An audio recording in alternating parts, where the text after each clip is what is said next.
Olá, seja muito bem-vindo, muito bem-vinda ao Papo de Especialista. Este programa que é uma parceria da PUC Paraná Campus Londrina com a Rádio Alvorada FM 106.3, a Rádio da Família, a nossa Catedral do Ar. No programa de hoje vamos falar sobre um assunto muito importante que eu tenho certeza que é de seu interesse. Vamos conversar sobre a qualidade do sono. E o nosso convidado é o médico neurologista Dr. Leonardo Valente. Ele é professor do curso de medicina da PUC Paraná, Campus Londrina. Agora sim, vamos ao tema de hoje aqui no programa Papo de Especialista. É muito bom ter você conosco acompanhando tanto pela FM 106.3 quanto você que acompanha pelo nosso canal no YouTube e pelas plataformas da Rádio Alvorada de Londrina. Bom, a gente sabe que dormir é essencial para a saúde e também para a nossa qualidade de vida. Noites mal dormidas podem causar impactos negativos no nosso bem-estar, afetando inclusive a nossa memória, concentração, o humor e até mesmo a saúde do nosso coração. A qualidade do sono está diretamente relacionada à nossa rotina, hábitos e fatores ambientais. E entender como melhorá-la é fundamental para que quem busca, uma vida mais equilibrada e também produtiva. E para nos ajudar a compreender melhor este tema, nós recebemos hoje, aqui no Papo de Especialista, Dr. Leonardo Valente. Ele é médico neurologista e professor do curso de medicina da PUC Paraná, Campus Londrina. Professor Leonardo, doutor, seja muito bem-vindo.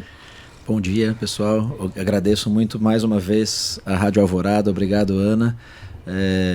Agradeço muito à PUC pela abertura desse canal e sempre trazendo assuntos tão interessantes e que são de interesse de todo mundo, né? Não só nossos, quanto de qualquer um de nós que já teve ou terá alguma dificuldade para dormir e suas consequências. Essa vida louca com esse ritmo acelerado que nós temos, né, doutor?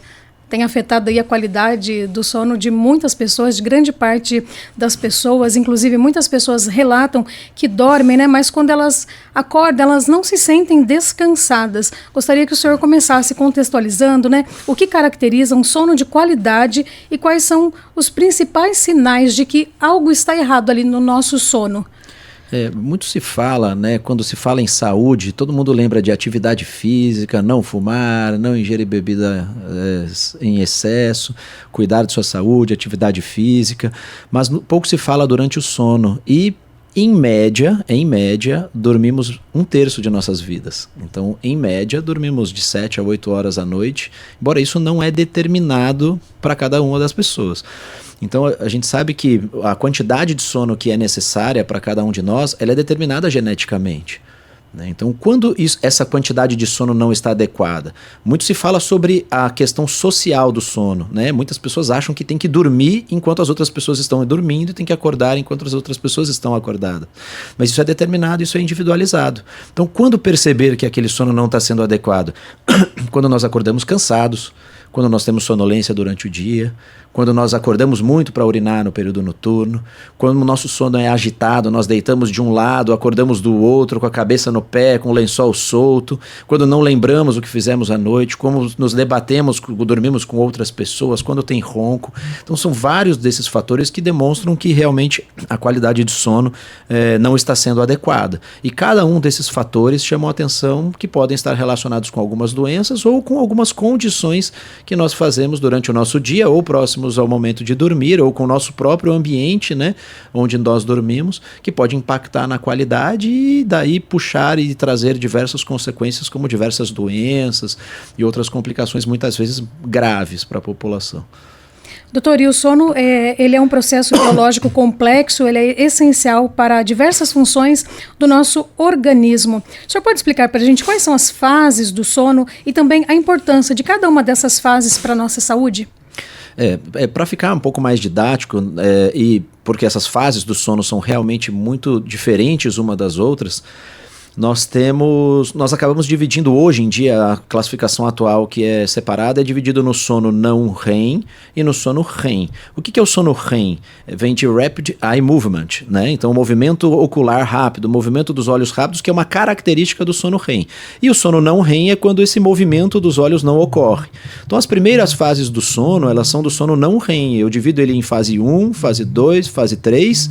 e depois eu venho com o sono REM. E durante a noite, nós saímos, né, da vigília, que nós estamos agora acordados, passamos para um estado de sonolência, passamos para um estado de transição entre a sonolência e o sono, e aí eu entro nessas fases. E eu ciclo durante a noite. Eu fico no sono N1, no N2, no N3, REM, e eu volto. Então eu fico fazendo vários ciclos desses durante a noite. E eu tenho proporções específicas que eu tenho para ter, eu tenho porcentagens que eu devo ficar nesse sono em cada uma dessas fases. Basicamente, assim, o sono N1 e o N2, eles são fases do sono que vão preparar para o sono profundo, que vão preparar para o sono N3, que a gente também chama de sono profundo, e para o sono REM. Mas nós não estamos restritos somente a essas duas fases como fases preparatórias. A gente sabe que ali se sedimenta um pouco da memória, tem toda uma função de relaxamento. Então, o sono N1, ele é aquele sono onde a gente tem a transição da vigília para o sono, é uma sonolência. Então, pessoas que entram em N1, que chegam na fase N1 e acordam nessa fase, às vezes elas nem percebem que dormiram. Então elas têm aquela percepção de que não dormiram. Então é muito comum as pessoas que ficam muito tempo no sono N1, eles ficam despertando, eles despertam N1, despertam N1, eles acham que não dormiram, porque a percepção é um estado de transição.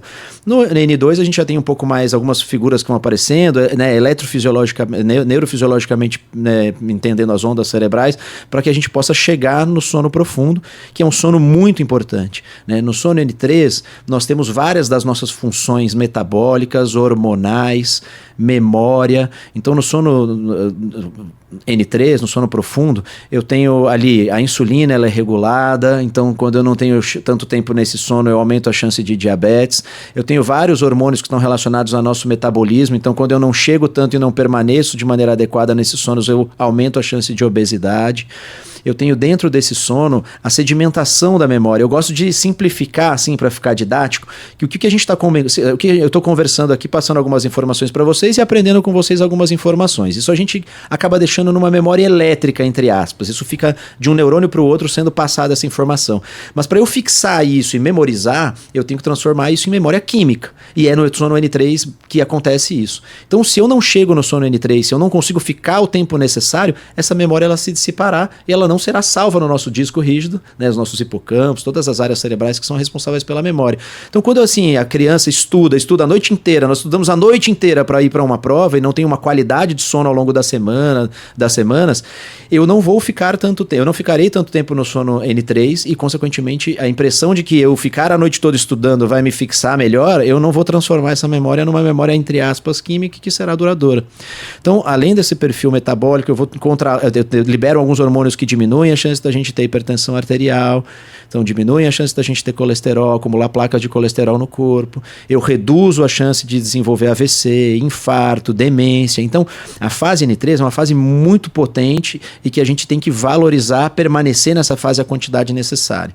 E quando eu saio da fase N3 e vou para o sono REM, que é aquele movimento ocular rápido, essa fase também ela é muito importante, porque eu tenho nessa fase, e de maneira fisiológica e normal, eu só tenho que ter movimento dos olhos, respiração e batimento cardíaco. Todos os outros músculos do nosso corpo, eles devem estar relaxados, porque se eles não estão relaxados, eu tenho uma condição patológica, eu tenho uma doença envolvida ou alguma outra condição que pode estar envolvendo. Então, pacientes com doença de Parkinson, por exemplo, têm inibição desse relaxamento, pacientes com fibromialgia muitas vezes têm relação. Então, a gente percebe que o não relaxamento do músculo não traz, né, enquanto o sono N3 ele traz aquele relaxamento um pouco mental, digamos assim, de uma maneira bem informal, no sono REM eu tenho relaxamento muscular, eu tenho a redução de dor, eu tenho o restabelecimento das proteínas dentro do músculo para que o músculo possa se reorganizar para enfrentar um outro dia de muito esforço físico.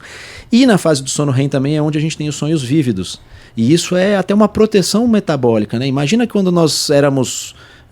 nossos antepassados, quando éramos voltando na evolução, na teoria da evolução que seja, se nós dormíssemos em cima de árvores, se nós estivéssemos numa situação de risco ali durante o período noturno, era muito positivo que nós estivéssemos com a musculatura relaxada quando estivéssemos sonhando, porque o sonho tem um papel mental, neuropsicológico muito importante, porque é nele que nós atingimos eventualmente coisas que nós gostaríamos de fazer e que não fazemos porque não devemos, né? Então no sono REM eu tenho os sonhos vívidos. Esses sonhos vívidos geralmente são sonhos de luta, de fuga, de combate, combativos, e se eu me debato no período noturno, isso pode causar um transtorno para quem está dormindo, pode causar um transtorno para você próprio e pode te expor a um predador, pode fazer com que você despenque ali eventualmente da árvore. Então, o mecanismo proteção no sono REM relaxa-se a musculatura. Muitas pessoas sonham, eles têm esses sonhos vívidos e se debatem no período noturno. Então, isso também é um transtorno comportamental do sono REM. Então, são várias coisas que vão ao longo do tempo. Então, para você ver que o sono não é só deitar e dormir, ele é muito complexo. Eu preciso estar com um sono adequado, com essas porcentagens adequadas, porque senão eu começo a ficar muito tempo em uma fase do sono que eu não deveria e pouco tempo em outra. E sair de uma fase e ir direto para outra também é doença. Nós temos a narcolepsia, por exemplo, né? É uma doença que as pessoas ficou muito conhecida no passado, com aquelas pessoas que disseram que foram enterradas vivas e que acordaram depois de uma parada cardíaca no hospital ou ficaram desacordadas e despertaram de uma hora para outra. Para essas pessoas, elas têm uma doença patológica que faz com que elas saiam da fase superficial e entrem direto na fase do sono mais avançado. Então, realmente é muito importante que a gente consiga ter uma qualidade e quantidade de sono adequadas e varia de cada um para cada um.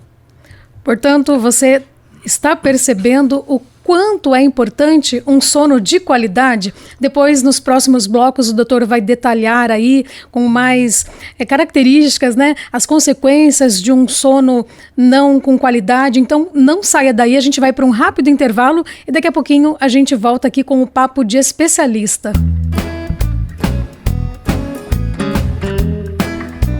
Estamos de volta com o programa Papo de Especialista pela sua Rádio Alvorada FM 106.3, a Rádio da Família, a nossa querida Catedral do Ar. O tema de hoje é a qualidade do sono.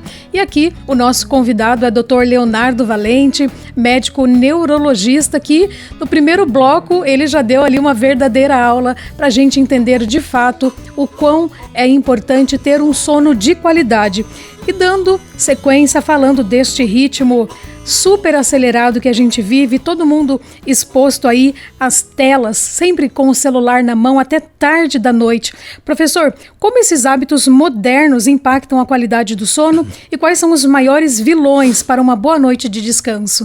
Então, Ana, esse é um tema muito importante, né? Porque nós vemos diariamente mães e pais dizendo que seus filhos não dormem corretamente, que têm dificuldade para pegar no sono, mas eles ficam expostos a telas, eles ficam expostos a estímulos, muitas vezes nocivos durante boa parte do dia e principalmente próximo da hora de dormir.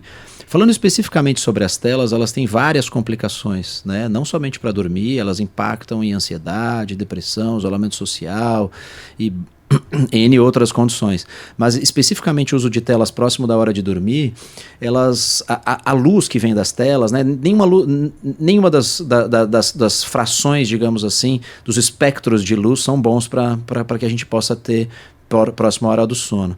Mas a luz branca, né, ela é a somatória de todas as cores e a gente sabe que isso é bem conhecido e discutido, que o espectro de luz azul, ele é muito ruim. Então todos os dispositivos tecnológicos, eles têm um modo noturno e que você pode, inclusive, colocar ele de maneira automática. Então, se você, de maneira imprescindível, precisa utilizar essas telas próximos à hora de dormir, utilize pelo menos nesse modo noturno, porque a tela vai ficar mais bege, mais uma coloração marrom, porque você filtra essas luzes que são piores no modo noturno, que vão impactar diretamente na forma de você conseguir atingir o relaxamento para induzir o sono. Mas várias outras coisas, e muito pouco se fala sobre isso, que a gente tem que preparar para dormir, né? O nosso sono ele tem que ser preparado.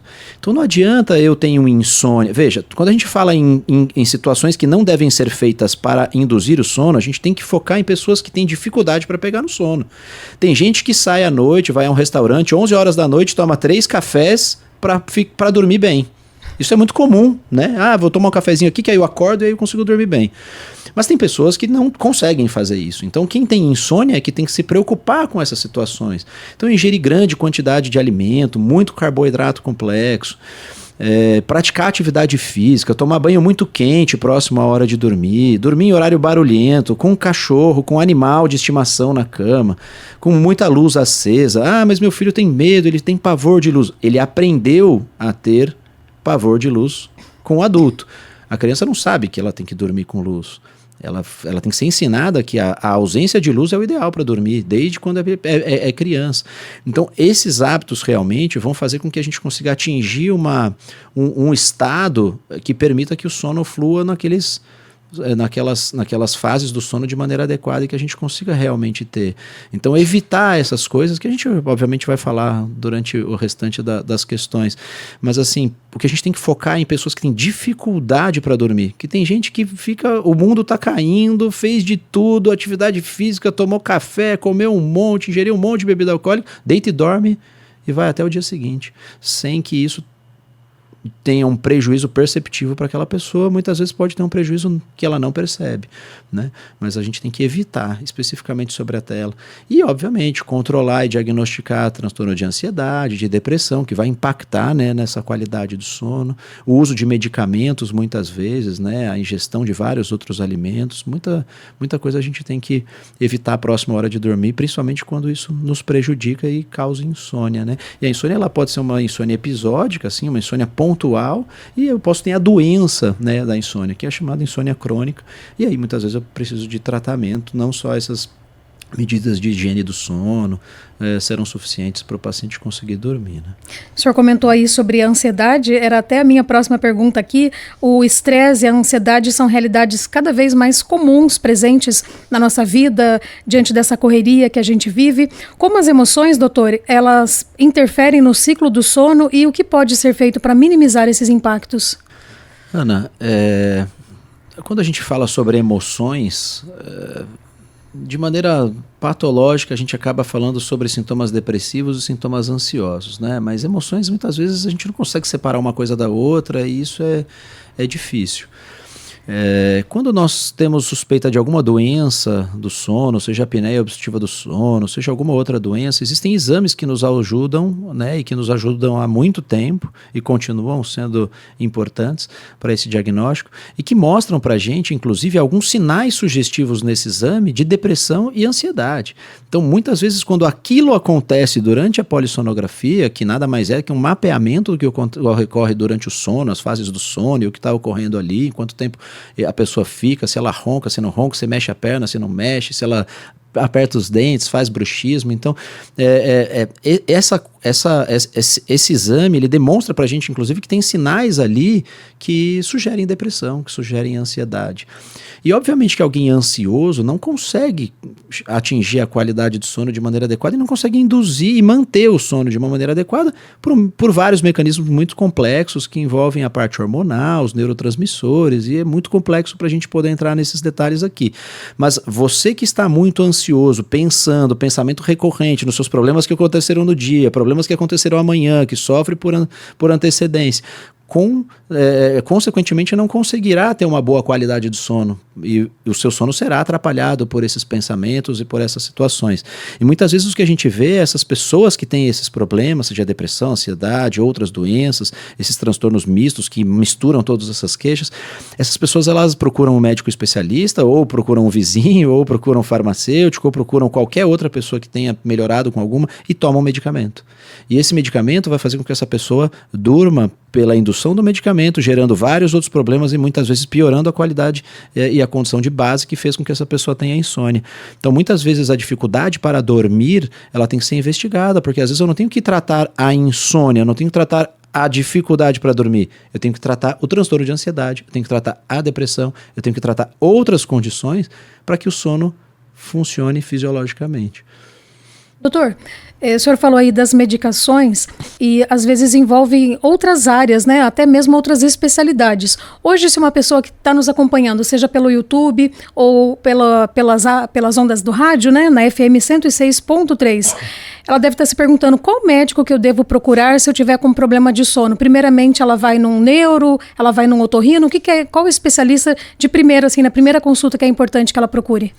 Olha, Ana, eu sou um pouco suspeito para dizer porque sou neurologista, então eu vou te falar sempre que eu tenho que procurar um neurologista. Mas a profissão do médico, ela é como outra profissão qualquer, né? Se eu me proponho a estudar aquilo que o paciente precisa, eu posso estar preparado para aquilo. Então não adianta eu te falar que eu tenho que procurar um neurologista se eu tenho um nefrologista que sabe fazer a investigação e sabe encaminhar quando aquilo foge à capacidade dele. Mas o que nós temos experimentado aí durante os últimos anos é a incapacidade de se investigar essas doenças, de fazer esses questionamentos, a gente chama de anamnese, né? Essa entrevista, esse interrogatório que é feito com o paciente durante a consulta, especificamente para procurar pontos ali que estejam relacionados e que chamem a atenção de outras doenças. Então a gente percebe que há o uso indiscriminado de medicamentos quando esses médicos que não se dedicaram a estudar essa área de maneira específica, assim como a gente vê em várias outras doenças e condições. E saem prescrevendo medicamentos que julgam melhores ou que foram visitados por um representante de laboratório que foi muito simpático. Então, a gente tem que tomar muito cuidado com o uso indiscriminado desses medicamentos, porque muitas vezes eles vão piorar essa qualidade, né? Então, assim, é muito comum, e nós vivemos o boom, né, do uso de... Tem um medicamento chamado Zolpidem, né? A molécula é o Zolpidem, tanto é que recentemente todas as agências de saúde revisaram a possibilidade de como deveria ser prescrito, e antes era naquela receita carbonada, acho que a gente chama de receita especial 2 vias, agora passou a ser receita azul, porque realmente é um medicamento que gera muito problema, a pessoa vai se tornando resistente, vai aumentando a quantidade, vai se intoxicando e coloca essa pessoa em risco, muitas vezes de desenvolver outras condições, acidentes graves, quedas e muito mais. E se você ler a bula do medicamento diz que ele só pode ser utilizado ou só deve ser utilizado até 4 semanas. Então, e não é o que nós experimentamos, né? Dezenas de pacientes, centenas, milhares, dezenas de milhares de pessoas tomando anos de medicação contínua, sendo que aquilo não está trazendo um benefício para ele, aquilo é uma condição que piora a qualidade de vida e a qualidade do sono dele. Então, o uso indiscriminado dessas medicações, elas realmente impactam nessa piora e a culpa não é do paciente. Tá? A culpa é do profissional que realmente está ali prescrevendo sem ter se dedicado tanto tempo a esse estudo. Por isso, a importância de você sempre recorrer a bons profissionais, fazer um bom tratamento para que você passe a ter um sono com boa qualidade e com isso, né, vai acabar influenciando em várias outras áreas da sua vida também. Depois, no finalzinho do nosso programa, o Dr. Leonardo vai deixar as suas redes sociais, também os contatos, para que você conheça mais sobre o assunto, tire dúvidas e até mesmo você que gostaria de entrar em contato para saber mais, para de repente marcar uma consulta. Daqui a pouquinho nós continuamos com um papo de especialista, falando sobre este assunto tão importante para nós que é a qualidade do sono.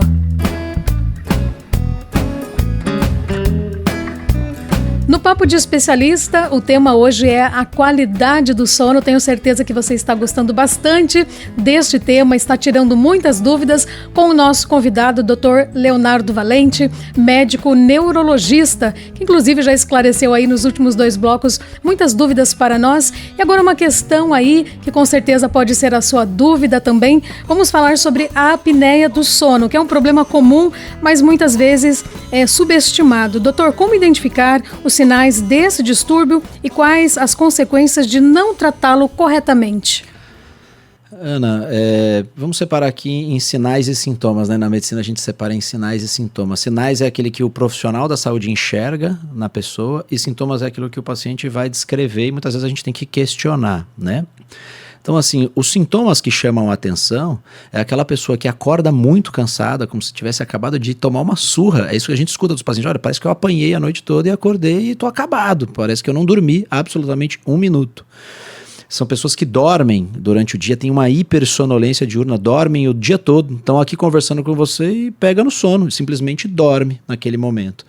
Muitas pessoas chamam a atenção em relação ao ronco, né? O ronco é sugestivo. O ronco é um sinal de alarme, mas ele não é obrigatório, né? O excesso de peso já é um fator de risco. Então, assim, o índice de massa corporal, nós sabemos que o índice de massa corporal está deixando de ser utilizado, porque hoje nós temos pessoas que têm um peso corporal elevado, mas esse peso é muscular, não é gordura, né?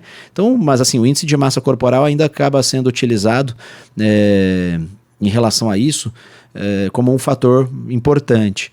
Então, além do peso corporal, nós temos a circunferência do pescoço, a circunferência abdominal, né, que também são fatores de risco para essa doença. Nós temos a dificuldade de ventilação. Então, os anestesistas, quando tem que intubar o paciente, eles usam uma escala chamada Mallampati.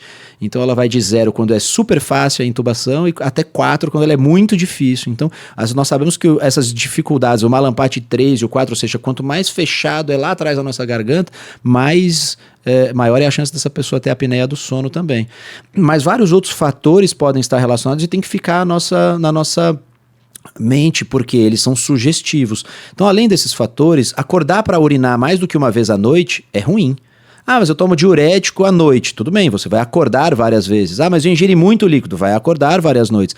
Mas fisiologicamente nós não devemos urinar mais do que uma vez à noite. Mais do que uma vez, sinal de alarme. Tem que pensar, se tiver os outros fatores, vamos investigar.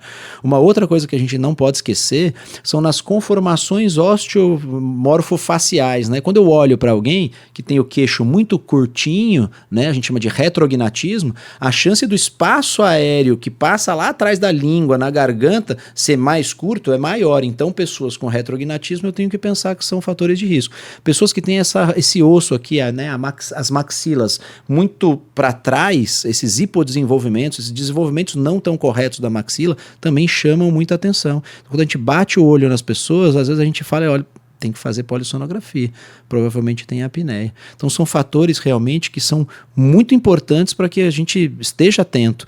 E uma coisa que a gente deve falar é que muitas vezes essas doenças são genéticas, né? Elas são hereditárias, elas são transmissíveis para os seus filhos. Então, seu pai, seu avô tem apneia do sono, sua mãe, sua avó tem apneia do sono, pense que você também pode ter. Então, olhar para as crianças, olha como dorme, como ronca, nós vemos isso em poemas, na literatura, tá roncando, que é uma maravilha. Não, o ronco é uma coisa ruim. Então, aquela criança tá roncando, tem alguma coisa precisando. Vai no otorrino primeiro, vê se não tem algo obstrutivo, depois procura um neuropediatra, vamos pesquisar para ver se tem alguma coisa relacionada a isso, né?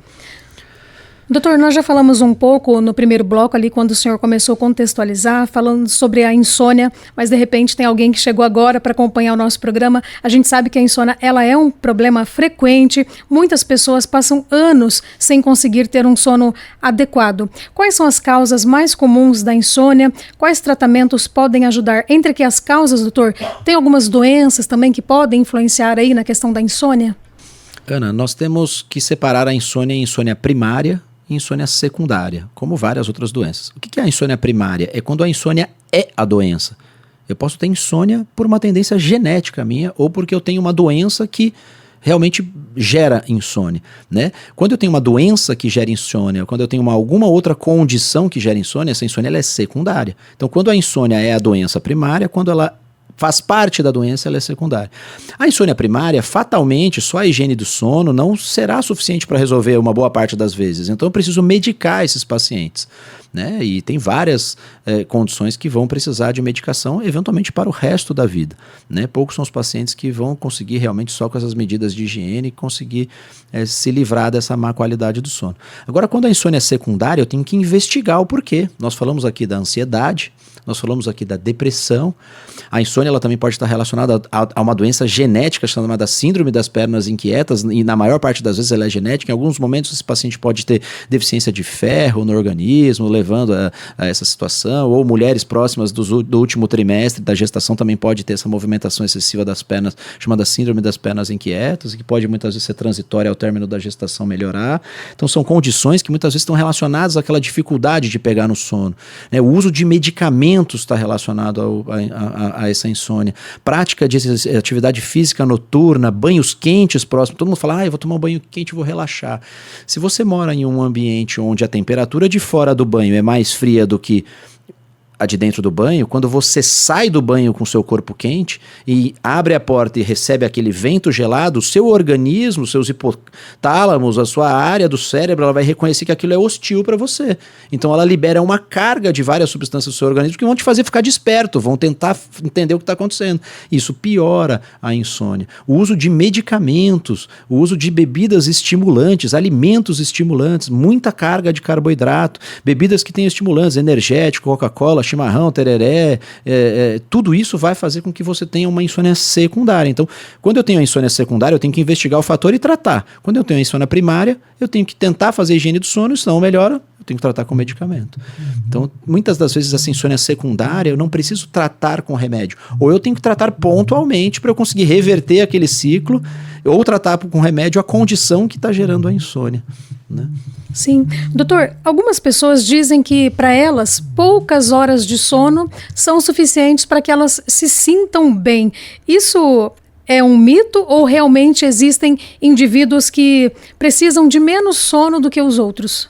Isso é verdade, né? Como comentamos brevemente, mas é importante a gente destrinchar sobre esse tema, é determinado geneticamente, como várias outras situações, o quanto nós devemos dormir, né? Então eu gosto muito de separar assim, existem pessoas que são chamadas de dormidores curtos ou short sleepers, né? Ou os long sleepers, eles são pessoas que precisam de mais quantidade de sono para atingir essas fases, para passar por todo o processo biológico de restabelecimento, de restaurar as funções mentais, as funções motoras, reduzir dor e tudo mais que a gente já conversou. Então, o que a gente não deve fazer é lutar contra o nosso relógio biológico, né? Então nós não devemos lutar contra o nosso relógio biológico. Se eu tenho a necessidade de dormir mais, eu tenho que dormir mais. Se eu tenho a necessidade de dormir menos, eu tenho que dormir menos. Tem alguns estudos que dizem que quem dorme menos vive menos e que vive menos anos, mas se você é uma pessoa que tem que dormir menos e fica tomando medicamento para que você se insira de uma maneira social para dormir mais, isso vai te gerar problemas.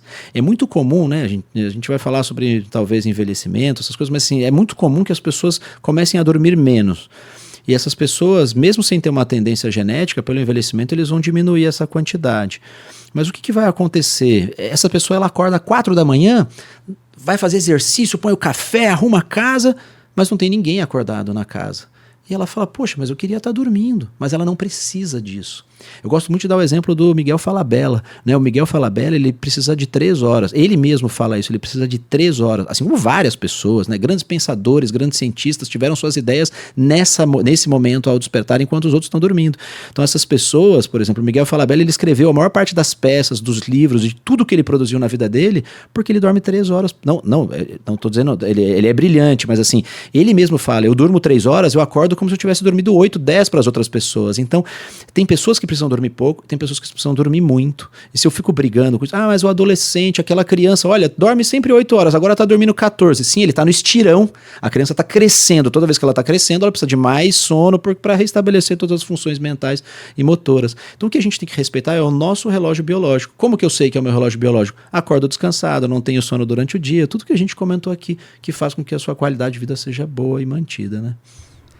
E pelo que o doutor falou aqui, já dá para você fazer pensar aí, né, como tem sido, de fato, a qualidade do seu sono. Daqui a pouquinho, inclusive, no próximo bloco, a gente vai falar como que a idade, ela pode também afetar, se a idade é um fator que, com o passar do tempo, pode ir influenciando ou não na nossa qualidade do sono também. Então, não saia daí, o Papo de Especialista volta já.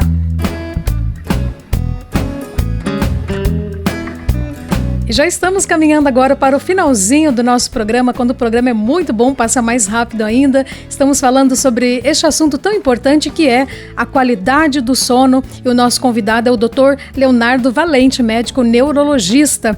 Professor, antes do intervalo, a gente falou que ia citar agora, voltando aqui, sobre a questão da idade. Durante a vida, os nossos padrões de sono, eles vão mudando. Como a idade pode influenciar a qualidade do sono e quais são as principais diferenças entre o sono de uma criança, o sono de um adulto e o sono de um idoso?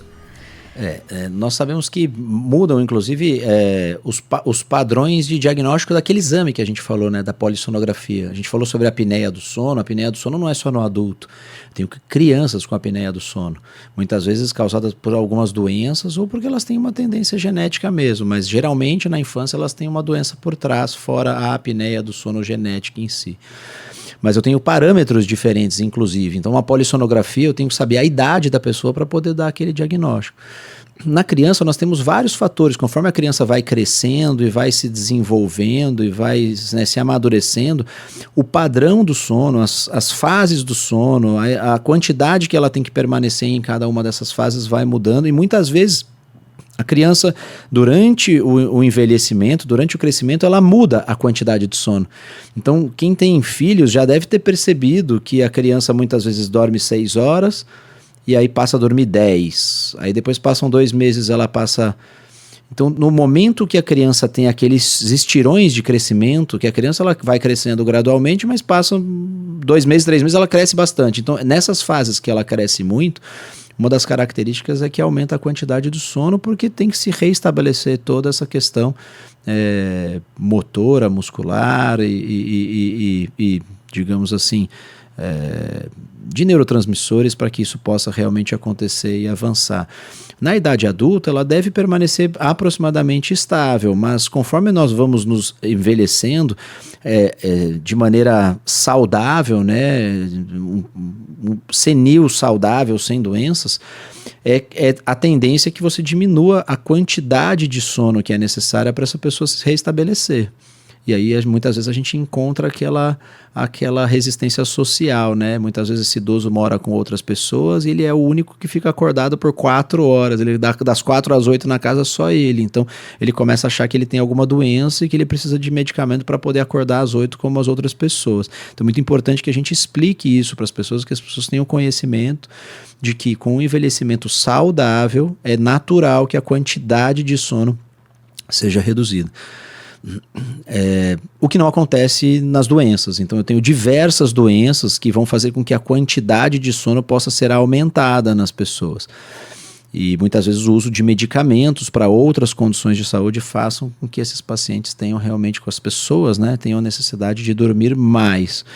Então é natural que durante a vida nós tenhamos algumas mudanças do ponto de vista técnico, polissonográfico, neurofisiológico, que acho que não vale a pena a gente entrar aqui em algo muito técnico, mas ter noção de que o melhor parâmetro, o melhor termômetro para entender se aquilo está sendo adequado para você naquele momento de sua vida é se você está se sentindo bem, se você está restabelecido, se você acorda animado, se você acorda, né, com sono foi reparador, foi restaurador, se você não tem sono durante o dia, se isso não te gera angústia na hora de pegar no sono. Então tem muitas pessoas que vão dormir meia-noite, 1h da manhã e acordam às 5, 6 completamente restabelecidos. Esse é fisiologicamente o padrão de sono dessa pessoa. A gente diz que a pessoa não tem que lutar contra. Agora, alguém que tem que dormir 12, 14 horas durante a noite e trabalha num turno noturno de uma fábrica, essa pessoa ela não terá uma qualidade de vida e fatalmente ela desenvolverá várias doenças durante a vida porque ela está lutando contra o relógio biológico dela. Né? Então, muitas vezes a gente tem que procurar e orientar as pessoas que elas têm que trocar suas atividades. Né? Muitas vezes a pessoa tem alguma condição de dor e não dorme de maneira adequada e vai desenvolver uma dor crônica. Então isso vai fluir naturalmente, fisiologicamente, no envelhecimento normal. Né? Quando a gente tem alguma doença e medicamentos, a gente não segue essa regra. Para você que está nos acompanhando, se você sofre de insônia, pode estar se perguntando aí, ou dificuldade para dormir, né? Não necessariamente assim uma insônia grave, mas percebe que tem dificuldades para dormir, não tem tido um sono de qualidade. Doutor, hoje a gente escuta falar bastante sobre higiene do sono. O que seria essa higiene do sono? Ela é importante aí para disciplinar quando o assunto é sono, para que a gente consiga dormir melhor e ter uma qualidade de vida melhor também? Ana, nós falamos um pouquinho disso, mas acho que vale a pena reforçar. A higiene do sono ela é importante para todos, né? Mas ela é mais importante ainda para quem tem queixa relacionada. Então, quem tem insônia, a gente tem que bater isso na tecla o tempo todo e procurar fatores que façam com que essa pessoa tenha uma melhora da qualidade do sono. Então, se eu não tenho insônia, talvez isso que eu vou falar não faça sentido para vocês. Mas se você tem insônia, talvez faça. Então, evitar tomar um banho quente no período noturno logo antes de dormir. Ele não é relaxante. Ele vai assumir depois que você sai do banho e o ambiente do lado de fora ele é mais frio do que o banho. Ele vai trazer alguns sinais de alerta para o seu corpo que vão fazer com que você fique mais alerta, libere substâncias no seu cérebro e no corpo que vão fazer com que você fique mais acordado. Assim como praticar atividade física no período noturno. Aumenta a nossa temperatura corporal, traz essas substâncias para dentro do organismo, libera substâncias que fazem com que você fique mais desperto.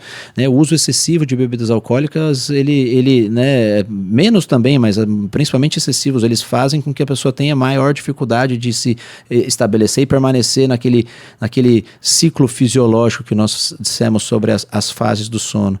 Então, ingerir alimentos que sejam estimulantes, bebidas que tenham cafeína, taurina, esses alimentos que no período noturno são muito ruins para quem tem insônia.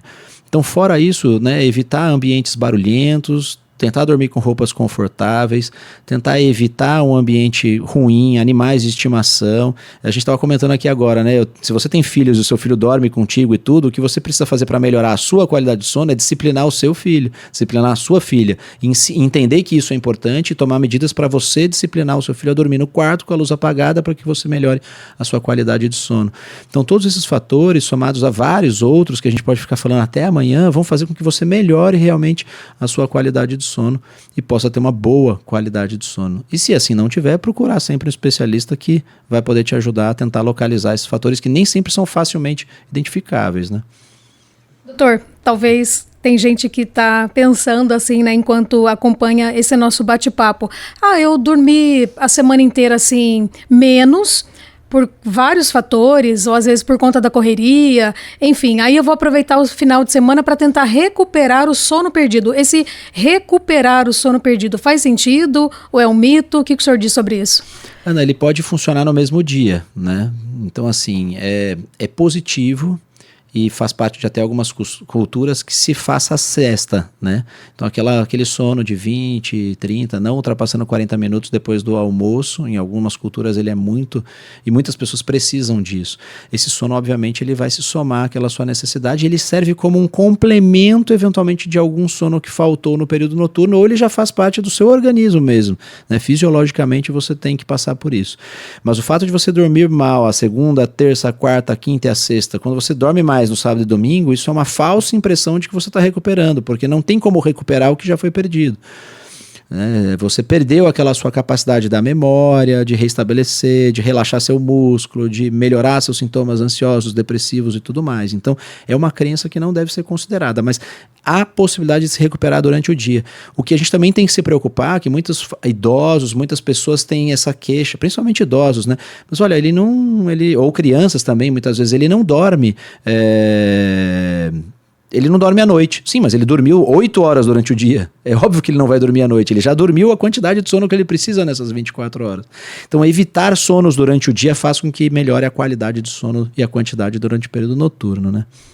Doutor, nesses minutinhos finais, onde já estamos encerrando aí o nosso programa, eu gostaria de que o senhor deixasse algumas dicas importantes para quem está tendo dificuldades de dormir, colocar essas dicas em prática, se música é importante, o que mais que pode ajudar aí que a pessoa que ela consiga relaxar, que ela consiga dormir bem e acordar bem no dia seguinte. Olha, Ana, eu costumo dizer que o que nós somos o nosso próprio termômetro, né? Então você vai sentir que as coisas não estão bem. Se isso acontecer, tomar medidas, né, que nós citamos como a higiene do sono, buscar medidas de relaxamento. Então, algumas pessoas dormem com som de chuva, algumas pessoas dormem com música calma, tem pessoas que dormem com música agitada, então vai variar muito de pessoa para pessoa. Então você tem que buscar ter um ambiente adequado, uma temperatura adequada, sem sentir calor e sem sentir frio, sem ter alguma coisa te incomodando na cama. É muito comum nós, né, hoje em dia, casais que dormem em cama separado, não porque eles ficam numa cama junto até dormir, mas depois vão cada um, porque cada um tem o seu ciclo, cada um tem o seu relógio biológico, cada um não quer atrapalhar o outro ali durante o período de sono. Então buscar esses métodos no período noturno podem realmente ajudar. E sintam realmente o parâmetro, né? Sintam esse termômetro. Não está se sentindo bem, está acordando cansado, está ficando com muito sono à noite, está com dificuldade de memória, está acontecendo muita, né, durante o seu período ali, logo que você acorda com dor de cabeça, está roncando, urinando muito, procura um especialista, procura alguém que está habituado a lidar com essas condições de saúde, porque essa pessoa ela vai tentar chegar até esse ponto e tentar oferecer o tratamento menos invasivo ou menos medicamentoso possível. Muitas vezes essas intervenções medicamentosas elas podem até atrapalhar, né? Então assim, sigam esse termômetro que, se não der certo, nessas modificações que você pode fazer, né, pere ali o momento de dormir, relaxamento, yoga, alongamentos, que você realmente tem que procurar um especialista para te ajudar. E isso não pode demorar, porque, como eu citei, em média a gente dorme 1/3 de nossas vidas, e se a gente não cuidar desse 1/3, os outros 2 serão prejudicados, né? Perfeito, doutor. Para quem quer acompanhar, seguir suas dicas também nas redes sociais, qual é o endereço? Bom, fico à disposição, tem várias dessas dicas que a gente deu, estão ali em pílulas, digamos assim, né? Mas eu tenho o Instagram, @Dr. Léo Camargo, e posso deixar aí também, pode contactar a PUC está sempre aberta também para essas perguntas. Ou no consultório também, né? O telefone 43 3373 8300, a Clínica N3. Nós temos uma equipe multidisciplinar e que está pronta para atender em todas essas e outras condições que possam ser necessárias. E obrigado mais uma vez assim pelo espaço. É muito importante a gente poder trazer esses temas. Agradecer você, Ana, ao Papo de Especialista, a Rádio Alvorada, a PUC mais uma vez. Obrigado pelo canal aberto e pela oportunidade. Nós que agradecemos o senhor imensamente, que reservou um tempinho na sua agenda para estar aqui conversando, orientando os nossos ouvintes sobre este assunto tão importante que é um sono de qualidade, a qualidade do sono. Doutor, muito obrigada e muito sucesso para o senhor na sua trajetória. Parabéns pela sua vocação, pela sua dedicação aos seus pacientes, também ao seu trabalho, né, ao seu serviço como professor lá na PUC. Que Deus o abençoe muito. Amém. E a vocês também. Muito obrigado. Chegamos ao final de mais um Papo de Especialista, este programa que tem a apresentação de Ana Nery e trabalhos técnicos de Everton Gasparini. Agradecemos por sua audiência, um grande abraço e até o nosso próximo programa.